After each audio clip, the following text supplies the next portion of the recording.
to Always Growing. I'm Heidi. I'm Dave. We talk on Always Growing, how to grow in our marriages each day together. So we don't have magic answers here, but we do have good discussion, I think.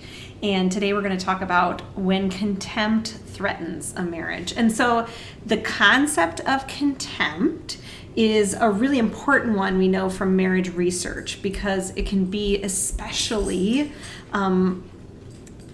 complicated in a marriage. It can be especially hurtful, I guess, to a marriage. In between people in general, I think you could easily apply this to workplaces and stuff. But at the same time, we're talking about the intimacy level of marriage. And so that's one reason I think in a marriage, it's really devastating when contempt comes in. So, isn't it the number one problem or highest threaten a marriage? So there's 4 horsemen of the apocalypse, the Gottmans, John and Julie Gottman, who are over at the Gottman Institute and did a lot of research on these kind of things, call it, and contempt is one of them. It definitely seems to have a different quality. And it's interesting because I think sometimes it's not terrible, in a marriage, it's not happening a lot, and then it increases, and that's a big problem. It can be hard to recover from. So at the end of this video, we're going to give some suggestions for how to kind of recover from contempt, because guess what? We all will be sinful in our marriages, and we'll all need forgiveness. What is contempt is the question. What is contempt? And that I think biblically especially is one of the hallmarks of what we kind of consider love and respect. So contempt is the respect factor. And contempt is when I am putting on someone else in some way the idea that they are not valuable or that there is something wrong with them. It's a shaming factor in that way. And so kind of like their identity is not... it's not okay. Your identity's not enough. I was kind of explaining it to someone about it's that feeling when someone does something, it might be words or actions, but it makes you feel like you're an idiot. You don't have a space here, you don't belong here, and that shame kind of comes in. You can see why we wouldn't want shame in our marriages.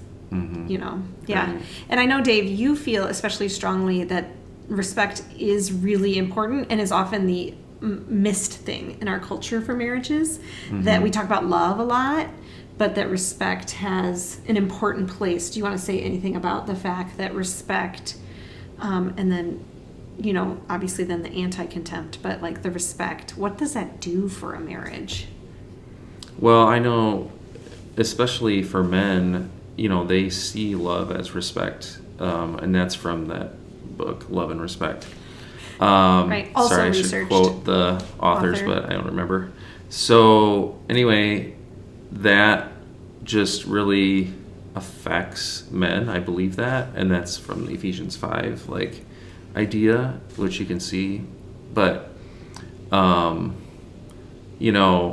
think also from a woman's perspective or whatever, to have that value, that kind of value idea is pretty essential too. So I think women and men have this kind of essential piece to their just who they are as an identity. And so to try to kind of, if you slam that down on either person,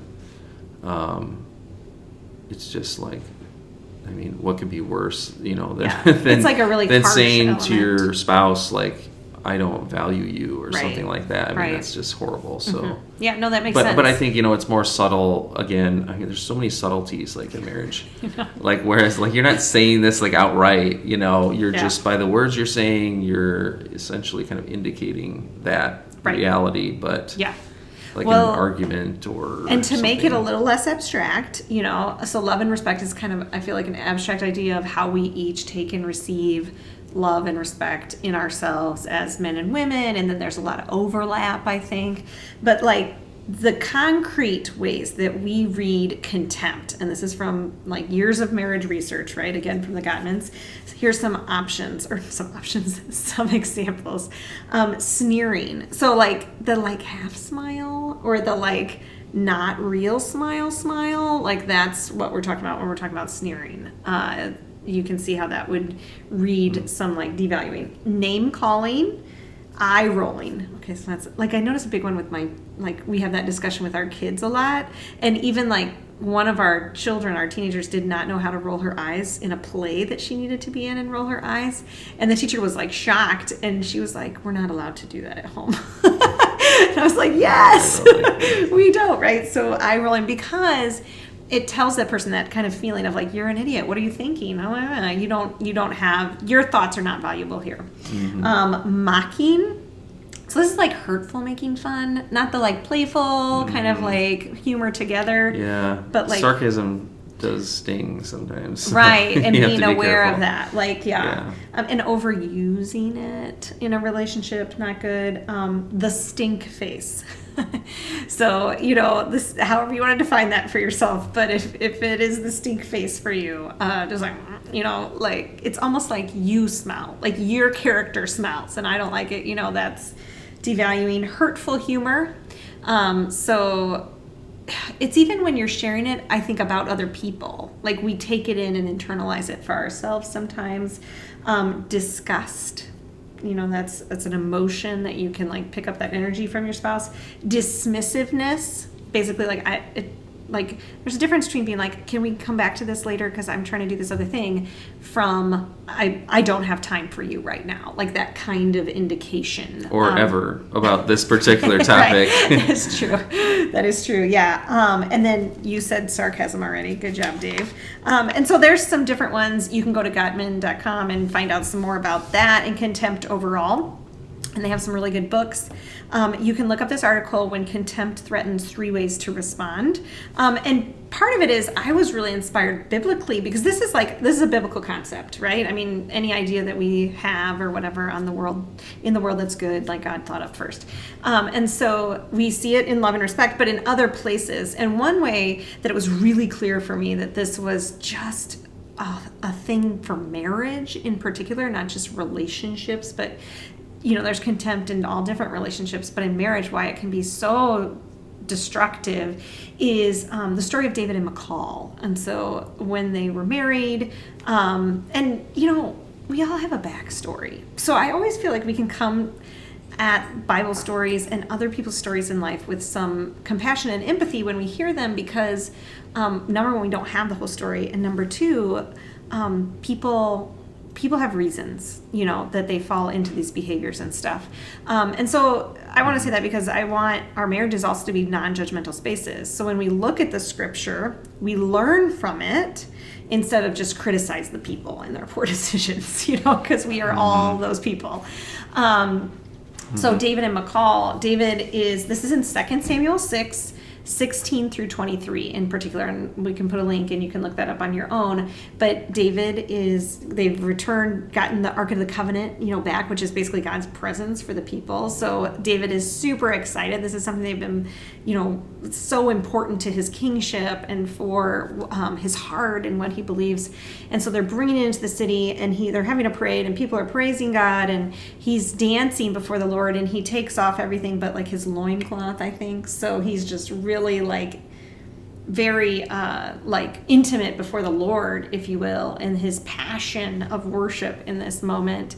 And he gets to Michal, his wife, who's like, his most intimate partner in life, although David had more than one wife, complicates it. And she says, like, what's your deal? Like, why would you do this? Like, and you can read her exact words, but they're just really hurtful in the way that she responds to him. And so keep in mind that we all have ways we respond hurtfully to our spouse. Like, this is not something that's never part of marriage for some people. No, we all do this in some way. It's kind of the quantity and the recovery. I think, too, something about this that struck me a little bit was with Michal is that I almost feel like she's kind of have it in her heart, but she's not really saying it. Like, I mean, she does say it after a bit, but like in that moment, she just kind of like has it in her heart, like this despising problem. Yes. Yeah. And I think we do too, like different times, like, I don't know, maybe other people don't experience this, but like I've had certain times when I'm like, oh, I just don't really like Heidi right now. And like honesty with the Gavins. And then I have to just kind of be like power through, like, no, like that's not how that's I feel. not where my heart should be. No. Like that's not what I should be holding inside my thoughts and my feelings. You know, it's like you just kind of have to, I wouldn't say snap out of it, but you just have to work toward like getting that out of your yourself, your mind, and your heart. It's just like and bad. I think part of spending all that time together with marriage is that we like spend so much time together that the things layer on top of each other. And so it's like, I mean, you're like chewing chips loudly or something, and then we're arguing about this other thing over here or whatever. And like, so then you end up in this place where you're just like, this person, you know, and like you said, kind of just recognizing that and being aware of it and then moving past it. So we want to give you some ways to recover, if you will. And Michal's words, and I just want to say it because I think the word honor is important. She says, how the king of Israel honored himself today. You can like hear the sarcasm dripping from her voice, uncovering himself today before the eyes of his servants. You can tell by the way that David responds that she's not like, oh, how he did, like, honor himself. You know, there is like the despising going on, like you said. So they did not recover well. We don't actually hear anything about David and Michal's marriage after this. Like, that's it. That's all we got from them. It makes me think they didn't really recover great. I mean, the whole thing with Bathsheba and stuff comes after this. Like, there's more to this story, I think. We just don't get it. And I think that's okay. You know, we don't need the whole story in order to make some applications. But some of the ways that we recover, and there's 3 ways in the article. Number 1, knowing you're guilty, which is what Dave is talking about. Like, recognizing your guilt. Like, yikes, I have some yucky stuff going on, some thoughts. You know, I'm not in a great place with this right now. You know, recognize if you rolled your eyes. There's always grace. That's so beautiful. Like, just recover. You know, we can recover. And be like, oh, shoot, that was wrong. Yikes. Where did that come from? And some of these behaviors are learned. Like, we see them in our parents, or we see them in our friend group and things, and there's stuff we pick up from, like, even TV and things. So, you know, just really recognizing them, knowing you're guilty, knowing that Christ covers it. You know, contempt even is something that he covers in his love and care for us, and he forgives us. And the last thing is, let the honor that God has bestowed on you as his loved and valued child roll into your marriage then. Recognizing the honor you've been given helps us to honor other people. And, you know, it's something we can pray about. And the research shows that for every, like, negative interaction in a marriage, we need about 8 positive ones to kind of make up for it.